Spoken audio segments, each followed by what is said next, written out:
ధనుస్సు రాశిలో జన్మించినటువంటి వారికి ఈ పరాభవనామ సంవత్సరంలో ఆదాయం 14, వ్యయం 11, రాజ్యపూజ్యం 5, అవమానము 6. గమనించుకున్నట్లయితే ఈ యొక్క ధనుస్సు రాశిలో జన్మించినటువంటి వారికి అర్ధాష్టమ శనిదోష ప్రభావం అనేటువంటిది ఉన్నది. ఈ అర్ధాష్టమ శనిదోష ప్రభావంలో జరిగేటువంటిది ఏంటి? ప్రతిదీ కూడా కాలుకేస్తే ములికి వెనక్కి ఇలా ఒక రకంగా చెప్పాలంటే ముందు వెనక ఊగిసలాట ధోరణి అనేటువంటిది ఉంటుంది. కాలుకేస్తే మెడకి, మెడకేస్తే కాలుకి అన్నట్టుగా ఏది కూడా ముందుకు సాగకపోవడము. అంతేకాకుండా ప్రధానంగా ఎవరితో మనం కలిసి పనిచేస్తుంటామో వాళ్ళతో కొంత విభేదాలు రావడము, అనేక ప్రయత్నాలలో ఆటంకాలు ఉండడము, సామర్థ్యానికి మించి పని చేయలేకపోవడము, ఇలాంటివి జరుగుతాయి. ముఖ్యంగా బద్ధకం అధికంగా ఉండడం ఈ యొక్క అర్ధాష్టమ శనిదోష ప్రభావం. ఇది గతజన్మ కర్మదోషం అనేటువంటిది గుర్తుపెట్టుకోండి. అంతేకాకుండా శని యొక్క అనుగ్రహాన్ని పొందాలి అని అనుకుంటే నిజాయితీగా కష్టపడడం, దైవానుగ్రహం కోసం దైవ చింతన ఎక్కువగా ఉండడం అనేటువంటిది చేసినట్లయితే ఈ శని వలన వచ్చేటువంటి సామాన్యమైనటువంటి దోషాలు కూడా చాలా మటుకు తగ్గుముఖం పడతాయి. అయితే ఇక్కడ తృతీయ స్థానంలో రాహు సంచారం డిసెంబర్ 5 వరకు ఉండడం వల్ల ఏ ప్రయత్నం చేసినా ముందడుగు వేసే అనుగ్రహం ఉండడం, తద్వారా ముందడుగు వేసిన తర్వాత ప్రతి ప్రయత్నంలో ఆటంకాలు వస్తాయి. కానీ మొక్కవని ధైర్యంతో ముందడుగు వేస్తే ఈ రాహు ఇచ్చేటువంటి శుభ ఫలితాలు, మధ్యలో వచ్చేటువంటి గురువు కూడాను అనుకూలంగా కొన్ని సమయాల్లో ఉంటాడు. కాబట్టి అటువంటి విధంగా మీకు యోగదాయకంగా ఉంటుంది.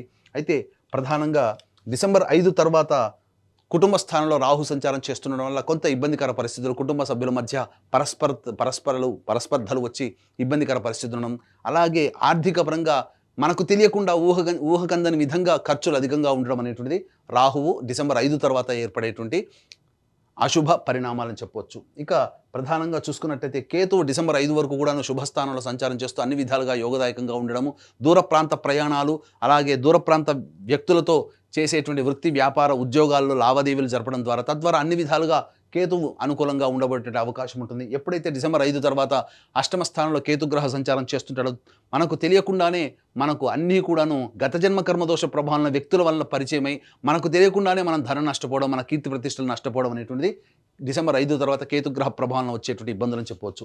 ఇక గురుగ్రహం దగ్గర కనుక చూసుకున్నట్లయితే ప్రధానంగా మే 31వ తారీఖు వరకు గురువు సంపూర్ణంగా యోగించబోతున్నాడు, రాహు సంపూర్ణంగా యోగించబోతున్నాడు, కేతు యోగించబోతున్నాడు. ఒక శని ప్రభావం అనేటువంటిదే ఇబ్బందికరంగా ఉంటుంది. కాబట్టి దైవానుగ్రహం అదృష్టం రూపంలో గురు సంచార ప్రభావం మీకు అనుకూలంగా ఉన్నటువంటి కారణం చేత మీరు చేసే ప్రతి ప్రయత్నం అయినప్పటికీ కూడా మీ యొక్క ఇష్టదైవానికి ప్రార్థన చేసుకొని పెద్దల యొక్క ఆశీర్వాదం చేసుకొని మే 31వ తారీఖు లోపల ఏ పని తలపెట్టినా ఆ పనిలో విజయం మీదే అవుతుంది.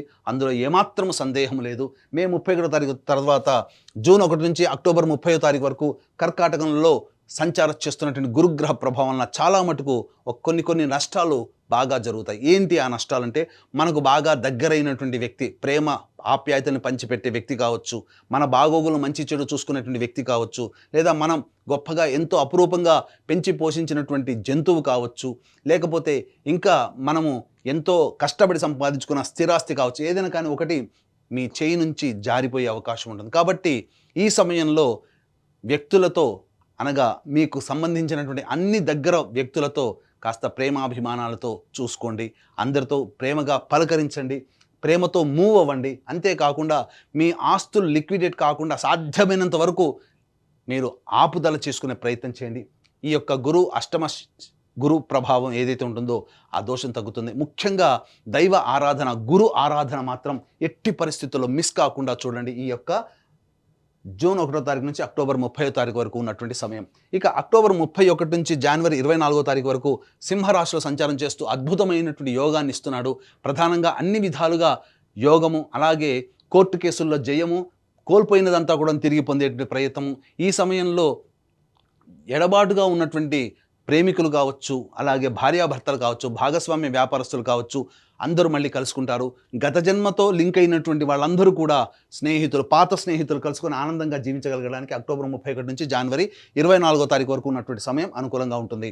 ఇక గమనించుకున్నట్లయితే జనవరి 24 నుంచి ఉగాది వరకు కూడా కర్కాటక రాశిలో మళ్ళీ సంచారం చేస్తూ వక్రీకరించినటువంటి స్థితి కారణం చేత ఈ యొక్క ధనుసు రాశిలో జన్మించినటువంటి వారికి మళ్ళీ కొన్ని ప్రమాదాలు, ఇబ్బందులు ఎదురయ్యే అవకాశం ఉంటుంది. ఇటు ద్వితీయ రాహువు, అలాగే అష్టమ గురువు, అష్టమ కేతుగ్రహ ప్రభావం వెరసి ఈ సమయం మాత్రం జాగ్రత్తగా ఉండాలి జనవరి 24 నుంచి ఉగాది వరకు. ఎందుకంటే అర్ధాష్టమ శని, ద్వితీయ రాహువు, అలాగే అష్టమ గురు కేతు గ్రహ ప్రభావము సంపూర్ణంగా ఉన్న కారణం చేత వచ్చే సంవత్సరం జనవరి 24 నుంచి ఉగాది వరకు ఎటువంటి నూతన వ్యాపారాలు కానీ ప్రయత్నాలు కానీ చేపట్టకపోవడమే మంచిది. ఈ సమయంలో మాత్రం ఇంతకుముందు చెప్పిన సమయంలో మాత్రం అందరితో కూడా కలుపుకోలుగా ఉండడం, ఎవరితో వాగ్వివాదాలు కానీ మనస్పర్ధలు వచ్చే విధంగా బిహేవ్ చేయడం కానీ చేయకండి. అన్ని విధాలుగా మీకు బాగుంటుంది. జీవిత భాగస్వామితో ప్రేమగా ఉండండి, సంతానంతో అభిమానంతో ప్రేమగా ఉండండి. అంతా మీకు ఎదురయ్యేటువంటి సమయం మాత్రం ఈ జనవరి 24 నుంచి ఉగాది వరకు కూడా ఈ సమయం మాత్రం అనుకూలము, ఎట్టి పరిస్థితిలో కాదు. కాబట్టి అన్ని విధాలుగా ప్రయత్నం చేయండి. ఇక ప్రధానంగా గమనించుకున్నట్లయితే నిరుద్యోగస్తులు, ముఖ్యంగా గమనించుకుంటే నిరుద్యోగస్తులకు ఉద్యోగం ఎప్పుడు లభిస్తుంది, అలాగే ఉన్న సంస్థల్లో పనిచేసేటువంటి వ్యక్తులు వేరే సంస్థల పని కోసం వెతుక్కోవాలంటే ఏ సమయంలో వెతుక్కోవాలి, అలాగే కేంద్ర రాష్ట్ర ప్రభుత్వంలో కాంట్రాక్ట్స్ చేసేటువంటి వాళ్ళకి ఏ సమయంలో బిల్స్ ప్రజెంట్ చేస్తే పాస్ అవుతాయి, కొత్త కాంట్రాక్ట్స్ ఎప్పుడు వస్తాయి అనేటువంటి విషయం గురించి మనం చర్చించుకుందాం. ప్రధానంగా ఈ యొక్క ధనుసు రాశిలో జన్మించినటువంటి వారికి గమనించుకున్నట్లయితే ఈ సంవత్సరం 15 మే నుంచి 14 జూన్ వరకు ఉన్నటువంటి కాలం అద్భుతమైనటువంటి కాలంగా చెప్పొచ్చు. అలాగే 17 సెప్టెంబర్ నుంచి 16 నవంబర్ వరకు ఉన్నటువంటి కాలం కూడా చాలా మంచి యోగ కాలము. వచ్చే సంవత్సరం 13 ఫిబ్రవరి నుంచి 14 మార్చి వరకు ఉన్నటువంటి కాలం అద్భుతమైన కాలం. ఈ సమయంలో చెప్పిన విధంగా నిరుద్యోగస్తులు, ఉద్యోగస్తులు, కాంట్రాక్టర్లు కనుక మీ యొక్క సంబంధించినటువంటి పనులు కనుక ముందడుగు వేసినట్లయితే అన్ని విధాలుగా మీకు కోరుకున్న విధంగా మీకు అన్నీ లభిస్తాయని చెప్పవచ్చు. ఇక ఈ ధనుసు రాశిలో జన్మించినటువంటి వారికి కొన్ని సమయాలు అనుకూలంగా ఉండవు. కేవలం ఒక్క రాశికే కాకుండా 12 రాశుల వాళ్ళకి కూడాను కొన్ని సమయాలు అనుకూలంగా ఉండవు. కాబట్టి ఇటువంటి అన్నీ కూడాను నవగ్రహాల యొక్క అనుగ్రహం వల్లనే మంచి కానీ చెడు తక్కువ కానీ జరుగుతాయి. కాబట్టి ఇటువంటి నవగ్రహాల యొక్క అనుగ్రహం కోసం మన పీఠం ఆధ్వర్యంలో ఏప్రిల్ 1వ తారీఖు రోజున చైత్ర పౌర్ణమి సందర్భంగా శుభ నక్షత్రం, అత్యంత శుభ ఫలితాన్ని ఇచ్చే హస్త నక్షత్రం ఉన్నటువంటి సమయంలో సాయంకాలం 6 గంటలకి సర్వదోష నివారణ పూజలు, హోమాలలో భాగంగా నవగ్రహ పాశుపత హోమము, ఆరోగ్యం కోసం మృత్యుంజయ హోమము, అలాగే సర్వకార్య జయసిద్ధికి సంబంధించి సుదర్శన హోమము, రుద్రహోమంతో పాటుగా విద్య, ఉద్యోగ ప్రాప్తి, దాంపత్య వివాహ ప్రాప్తి కోసమే లక్ష్మీ మూలమంత్ర సంప్రీత లక్ష్మీ సూక్త హోమాన్ని జరిపించి శక్తిపాతము చేసినటువంటి కరుంగలి మాల ఇవ్వడం జరుగుతుంది. కాబట్టి అవకాశం ఉన్నటువంటి వాళ్ళు ఈ యొక్క కార్యక్రమంలో ఏప్రిల్ 1వ తారీఖు రోజున మధ్యాహ్నం 1 గంట లోపల, మధ్యాహ్నం 3 గంటల లోపల ఈ కార్యక్రమంలో మీరు ఏప్రిల్ 1వ తారీఖు లోపల నమోదు చేసుకోవచ్చు. ఇక గమనించుకున్నట్లయితే ఈ యొక్క ధనుసు రాశిలో జన్మించినటువంటి వారికి అర్ధాష్టమ శని దోషంతో పాటుగా 2 ఏప్రిల్ నుంచి 10 మే వరకు కూడా అర్ధాష్టమ కుజదోష ప్రభావంగా ఉండడం. కాబట్టి ఈ సమయం చాలా అద్భుతమైనటువంటి సమయం. ఎందుకంటే ఎక్కువగా చెడు జరుగుతుంది.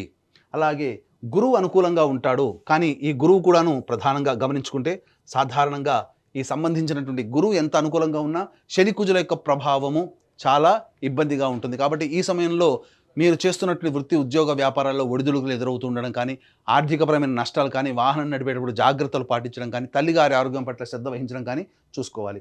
ఇక 11 మే నుంచి 19 జూన్ మధ్య ఉన్నటువంటి కాలం ఏదైతే ఉంటుందో ఇది ప్రధానంగా మీ ఆరోగ్యం జ్వరపీడితులయ్యేటువంటి అవకాశం ఉంటుంది. సంతాన మూలకంగా ఖర్చులు, సమస్యలు పెరుగుతాయి. ఏ పని చేయాలన్నా ముందడుగు వేస్తారు, కానీ అంతేకాకుండా మధ్యలో ఆపివేసేటువంటి అవకాశాలు గోచరమవుతున్నాయి. కాబట్టి జాగ్రత్తలు పాటించండి. ఇక 20 జూన్ నుంచి 1 ఆగస్టు మధ్య ఉన్నటువంటి కాలం అన్ని విధాలుగా అనుకూలంగా ఉంటుంది. అలాగే గురువు అనుకూలంగా ఉండడు, రాహు అనుకూలంగా ఉంటుంది, శని అనుకూలంగా ఉంటాడు, కుజుడు అనుకూలంగా ఉంటాడు, రవి కూడా అనుకూలంగా ఉంటాడు ఈ సమయంలో. కాబట్టి ప్రధానంగా ఈ సంబంధించినటువంటి కుజగ్రహం అనుకూలంగా ఉండడం వల్ల శత్రువుల మీద విజయము, అలాగే కోర్టు సంబంధమైనటువంటి వివాదాల విజయము, భూగృహ వసతి లాభం అనేటువంటిది ఈ సమయంలో మీరు పొందవచ్చు. ఇక 1 ఆగస్టు నుంచి 17 సెప్టెంబర్ మధ్య ఉన్నటువంటి కాలం ఏదైతే ఉంటుందో ప్రధానంగా ఈ సమయం మీకు ఆత్మవిశ్వాసం ఉంటుంది, ఎక్కువగా ఉంటుంది, కానీ ఖర్చులు అధికంగా ఉంటాయి. కుటుంబ సభ్యులతో మీరు కాస్త మంచి ప్రేమతో మాట్లాడాల్సినటువంటి పరిస్థితి. ఎందుకంటే వివాదాలు ఏర్పడే అవకాశం, ఎడమ కంటికి సంబంధించినటువంటి అనారోగ్య సూచనలు ఎక్కువగా గోచరమవుతున్నాయి. అంతేకాకుండా వృత్తి, ఉద్యోగ, వ్యాపారాల్లో కాస్త ఒడిదుడుకులు అనేవి ఎదురవుతాయి. కాబట్టి జాగ్రత్తలు పాటించండి. మరీ ముఖ్యంగా 18 సెప్టెంబర్ నుంచి 11 నవంబర్ మధ్య ఉన్నటువంటి కాలం ఏదైతే ఉంటుందో ఈ సమయం మాత్రం అది అనుకూలము కాదు. ఈ సమయంలో ప్రధానంగా గురువు కూడా అష్టమ గురు సంచారము, కుజుడు అష్టమ సంచారము, అలాగే శని అర్ధాష్టమ సంచారము. ఈ కారణం చేత ప్రధానంగా శరీరంలో అనగా అనారోగ్య సమస్యలు ఎక్కువగా ఉండడము, అలాగే మీరు అనుకున్నటువంటి సొంత వ్యక్తులతో ఎప్పుడు వాగ్వివాదాలు జరుగుతూ ఉండడము, అన్నిటికంటే ముఖ్యంగా ఆర్థికపరమైనటువంటి నష్టము ఎక్కువగా ఉండడము, కుటుంబ సభ్యులతో వాగ్వివాదాలు, అలాగే తెలిసిన వారి వల్ల మోసపోవడం అనేటువంటివి జరుగుతాయి. ఆకర్షణీయమైనటువంటి ప్రకటనల్ని మీరు పొందడం ద్వారా తద్వారా ఎక్కువ మొత్తంలో డబ్బులు, అనగా ఇప్పుడు చెప్పాలంటే సైబర్ క్రైమ్ అనేటువంటి చెప్పొచ్చు. ఈ విధంగా ఆకర్షణగా అత్యాశకు పోయి ఎక్కువగా నష్టపోతారు. ఇక 12 నవంబర్ నుంచి 8 మార్చి వరకు ఉన్నటువంటి కాలం అయితే ఇది ప్రధానంగా కుజుడు స్తంభించి ఉన్నటువంటి కారణం. ఈ సమయంలో ప్రధానంగా సంబంధించినటువంటి అన్ని విధాలుగా యోగకాలంగా ఉండేటువంటి సమయం చెప్పొచ్చు. న్యాయ సంబంధమైనటువంటి విషయాల్లో మీదే పైచేయిగా ఉంటుంది. ఆస్తికి సంబంధించినటువంటి విషయాల్లో చర్చకు వస్తాయి. కాబట్టి జాగ్రత్తలు పాటించండి. ముఖ్యంగా ఈ యొక్క ధనుస్సు రాశిలో జన్మించినటువంటి విద్యార్థులు ఎవరైతే ఉంటారో మే 31వ తారీఖు వరకు గురుబలం అనుకూలంగా ఉండడం, రాహు అనుకూలంగా ఉండడం కాబట్టి ఈ సందర్భంగా ప్రధానంగా అన్ని రంగాలలో ఉన్నటువంటి విద్యార్థులు ఎవరైతే ఉంటారో మంచి ప్రతిభ కనబరించి చక్కటి విద్య ఉత్తీర్ణత శాతాన్ని పొందుతారు. మే 31 తర్వాత ప్రయత్నాల్లో ఆటంకాలన్నింటినీ ఎదురవుతాయి కాబట్టి ఈ సందర్భంగా ప్రధానంగా విదేశీయానానికి విదేశీ సంబంధించిన చేయు ప్రయత్నాలు ఏవైతే ఉంటాయో జూన్ 1 నుంచి అక్టోబర్ 30 వరకు ప్రయత్నం చేయండి. ఆరోగ్యం అనేటువంటిది కొద్దిగా ఇబ్బంది పెట్టినప్పటికీ ప్రయత్నాల్లో మీకు మంచి జరుగుతుంది. అంతేకాకుండా విదేశీయానానికి వెళతారు కానీ అక్కడ ఎక్కువగా కష్టపడాల్సి వస్తున్నటువంటి పరిస్థితులు వస్తాయి కాబట్టి ముందుగానే ప్రిపేర్ అవ్వండి. అలాగే అక్టోబర్ 31 నుంచి జనవరి 24వ తారీఖు వరకు ఉన్నటువంటి గురు సంచార ప్రభావం వలన ప్రధానంగా విదేశాల్లో ఉన్నటువంటి వాళ్ళకి కాంట్రాక్ట్స్ మళ్ళీ రెన్యువల్ అవుతాయి, కొత్త కాంట్రాక్ట్స్ వస్తాయి. అలాగే H1B వీసాలు వంటి వాటి కూడాను మీరు పొందే అవకాశం గోచరమవుతుంది. ఈ యొక్క ధనుసు రాశిలో జన్మించినటువంటి రాజకీయ రంగ ప్రముఖులకి ప్రధానంగా పార్టీ పెద్దల యొక్క అండదండలతో ఎన్నికల్లో పోటీ చేసిన చక్కటి విజయం, అతి భారీ విజయం రాకపోయినప్పటికీ కూడాను విజయాన్ని మాత్రం సొంతం చేసుకుంటారు కాబట్టి మంచి నామినేటెడ్ పోస్టులో ఉండే అవకాశం గోచరమవుతుంది. ముఖ్యంగా ఈ యొక్క ధనుసు రాశిలో జన్మించినటువంటి నటనా రంగంలో ఉన్నటువంటి వాళ్ళు 24 frames, electronic and printing media, social media రంగంలో ఉన్నటువంటి వాళ్ళకి ధనాదాయం చాలా చక్కగా ఉంటుంది. పేరు ప్రఖ్యాతులు కలిగినటువంటి పాత్రలు పోషించడం, తద్వారా అటువంటి సంస్థల్లో మీకు మంచి ఉద్యోగం లభించడం ద్వారా మంచి అభివృద్ధి అనేటువంటిది ఉంటుంది.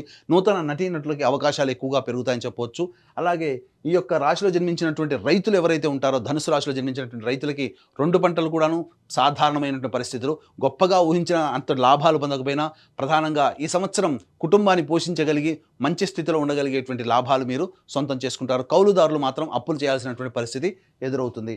ఇక ఈ యొక్క సంబంధించినటువంటి ధనుసు రాశిలో జన్మించినటువంటి క్రీడాకారులు ఎవరైతే ఉంటారో ఆ క్రీడాకారులకు మాత్రం కాస్త బాగా ప్రయత్నం చేస్తే తప్ప ఉన్నతమైనటువంటి ఫలితాలు పొందలేరు. ప్రోత్సాహకాల విషయంలో, అవార్డులు రివార్డు విషయంలో అన్ని నోరూరించి చేజారిపోయే అవకాశం ఉంటుంది కాబట్టి కొత్త ప్రాజెక్టుల కోసం మీరు గట్టిగా నిజాయితీగా దైవానుగ్రహంతో ప్రయత్నం చేస్తే చాలా మంచి జరుగుతుందని చెప్పవచ్చు.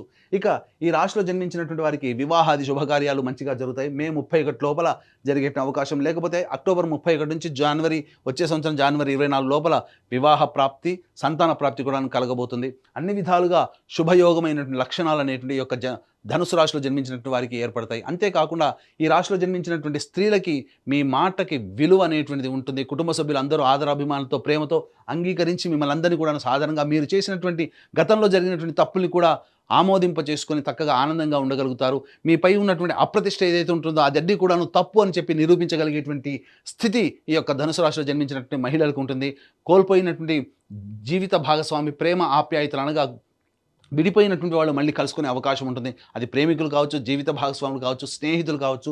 కోల్పోయినది మళ్ళీ తిరిగి పొందేటువంటి అవకాశం ఈ రాశిలో జన్మించినటువంటి స్త్రీలకి కలుగుతుంది. విలువైనటువంటి ఆభరణాలు, వస్తువులని సొంతం చేసుకుంటారు. కానీ ఎప్పుడైతే డిసెంబర్ 5 తర్వాత రాహు సంచార ప్రభావం అనుకూలంగా ఉండదో ఆ ప్రభావం వలన కొన్ని ఇబ్బందికర పరిస్థితులు, ఆభరణాలని కోల్పోవాల్సినటువంటి పరిస్థితి ఎదురవుతుంది. ధనాన్ని మాత్రం ఎవరికి కూడా గుడ్డిగా నమ్మి ఇవ్వకండి. ఎందుకనంటే కుజగ్రహ సంచారము, గురుగ్రహ సంచారము సాధారణంగా ఉన్నటువంటి కారణం చేత ఎక్కువగా ధన సంబంధించినటువంటి విషయాల్లోనే ఎక్కువగా తప్పుడు అడుగు వేసే నిర్ణయాలు తీసుకుంటారు. కాబట్టి 1-2 సార్లు ఆలోచించి పెద్దల యొక్క సహాయ సహకారాలు, మీ కుటుంబ సభ్యుల యొక్క ఆలోచనలతో ముందడుగు వేసి మీరు డబ్బు విషయంలో నిర్ణయం తీసుకుంటే చాలా మంచిదని చెప్పవచ్చు. ఇక గమనించుకున్నట్లయితే ఏతవాత ఈ యొక్క ధనుసు రాశిలో జన్మించినటువంటి వారికి సాధారణమైనటువంటి ఫలితాలే ఈ సంవత్సరం అంతా గోచరమవుతున్నాయి. అంతేకాకుండా మన పీఠం ఆధ్వర్యంలో ఈ యొక్క సంబంధించినటువంటి 12 రాశుల్లో జన్మించినటువంటి వారికి అన్ని విధాలుగా నవగ్రహాలు అండగా ఉండాలనే సదుద్దేశంతో సర్వదోష నివారణ పూజలు, హోమాలు ఏప్రిల్ 1వ తారీఖు రోజున చైత్ర పౌర్ణమి రోజున జరిపించి శక్తిపాతం చేసినటువంటి కరుంగలి మాలను మీరు సొంతం చేసుకోవడం ద్వారా ఆ దైవానుగ్రహం, నవగ్రహాల యొక్క అనుగ్రహం సంపూర్ణంగా పొంది మీ కలల్ని సాకారం చేసుకొని ఆనందకరమైన జీవితానికి బాటలు వేసుకుంటారని కోరుకుంటూ సర్వం శ్రీ ఉమామహేశ్వర పరబ్రహ్మార్పణమస్తు.